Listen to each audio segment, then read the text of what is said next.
Pessoal, meu nome é Tolo Cunha. Hoje é sexta-feira, dia 17 de abril de 2020 e esse aqui é mais um Semiote.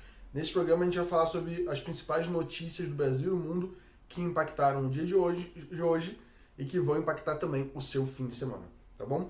Após semanas de conflito, Bolsonaro demite o ministro da Saúde, Mandetta. Em meio à pandemia do novo coronavírus no Brasil, que já causou quase 2.000 mortes no país e ainda não chegou o pico do contágio, o presidente Jair Bolsonaro demitiu o ministro da Saúde, Luiz Henrique Mandetta. A decisão foi confirmada por Mandetta no Twitter e depois o presidente deu uma coletiva de imprensa onde apresentou o novo ministro da Saúde, que é o Nelson Teich, um oncologista. Com o novo ministro da Saúde, nessa coletiva, não foram anunciadas nenhumas novas atitudes perante ao enfrentamento do Covid-19 e foi simplesmente um heads up para a sociedade no meio de um momento bastante conflituoso. A gente fica bem preocupado com isso também, porque adquirir o conhecimento e a experiência de um cargo público é um negócio muito difícil, principalmente num cargo de chefia nacional. Por isso que é muito importante que você não retire os players e os stakeholders da sua estrutura nesse momento de crise.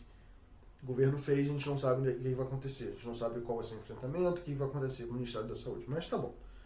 É o que aconteceu, a gente tem que se adaptar a isso.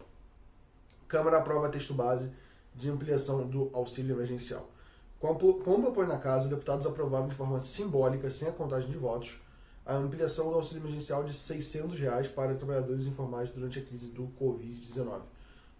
O texto aprovado pela Câmara cita mais categorias aptas a receber o auxílio emergencial, como artistas, silvicultores, esteticistas, o vendedor de pipoca em frente à escola, fecha aspas, e o vendedor de cachorro-quente que fica na frente da igreja, também fecha aspas.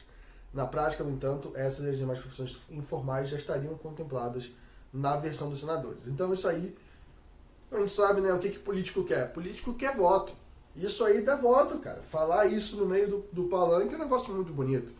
Então, é uma decisão que simplesmente tomou tempo, dinheiro para ampliar absolutamente nada. O impacto deve ser muito, muito pequeno. O relator manteve a autorização para o pagamento de parcelas do Fundo do Financiamento Estudantil para que sejam suspensas entre 2 a 4 meses a proibição para o corte de aposentadorias, pensão e do BPC enquanto durar o período de calamidade pública, exceto em caso de morte. A economia da China encolhe pela primeira vez desde 1976. E é uma notícia que vai impactar no mundo inteiro. O produto interno bruto do gigante asiático caiu 6,8% no período, confirmando os efeitos causados pela pandemia do novo coronavírus no país. No último trimestre de 2019, o crescimento foi de 6% em relação ao ano anterior. O desempenho do PIB da China desperta interesse devido ao peso do país na economia global. É a grande fábrica do mundo e é o que produz tudo. Em termos anuais, a China não sofre uma contração desde 1936. Entre abril e junho, a China deve retomar o crescimento após registrar sua desaceleração mais grave desde a Revolução Cultural.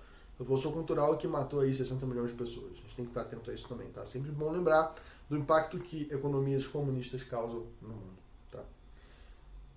Países comunistas, na verdade. Trump quer retomada da economia dos Estados Unidos em 3 etapas. O chefe da Casa Branca traçou diretrizes gerais que recomendam aos estados o início da flexibilização das medidas de isolamento para conter o novo coronavírus. Na primeira etapa, o chefe da Casa Branca recomendou que locais como restaurantes, cinemas e academias poderiam voltar a funcionar com regras rigorosas de distanciamento social e seriam permitidas reuniões de até 10 pessoas. Na segunda etapa, viagens não essenciais e reabertura de escolas estão previstas, apenas para a segunda etapa, quando seriam permitidas reuniões de até 50 pessoas. E também nessa fase, os bares poderão ser reabertos desde que funcionem com uma capacidade limitada. Na terceira etapa, as pessoas consideradas vulneráveis, descritas no plano como idosos e pessoas com doenças pré-existentes, como diabetes e câncer, poderiam retomar as interações sociais desde que mantenham uma distância segura. Visitas a hospitais e clínicas de repouso também voltariam a ser permitidas. O documento também prevê uma futura contratação de funcionários para rastrear novos contágios pelo coronavírus no país através de testagens. Ibovespa cai com incerteza sobre reabertura da economia americana. O Ibovespa fechou em queda nessa quinta-feira, após reverter alta no início da tarde, dia 16. Pouco depois do estado de Nova York anunciar a extensão do lockdown por pelo menos mais um mês. A medida foi seguida por outros 6 estados da costa leste. Pela manhã, havia grande expectativa pelo pronunciamento do presidente Donald Trump sobre como seria a reabertura da economia americana. Embora as bolsas americanas tenham conseguido voltar ao território positivo, registrando leves altas, o principal índice brasileiro de ações caiu 1,29% e encerrou em 77 mil pontos. Pessoal, essas são as principais notícias de hoje. Vamos tentar fazer uma hoje à noite para falar das notícias de sexta-feira também, tá bom? Vemos vocês na segunda-feira. Obrigado por assistir o CM Watch. Se cuidem e bom fim de semana.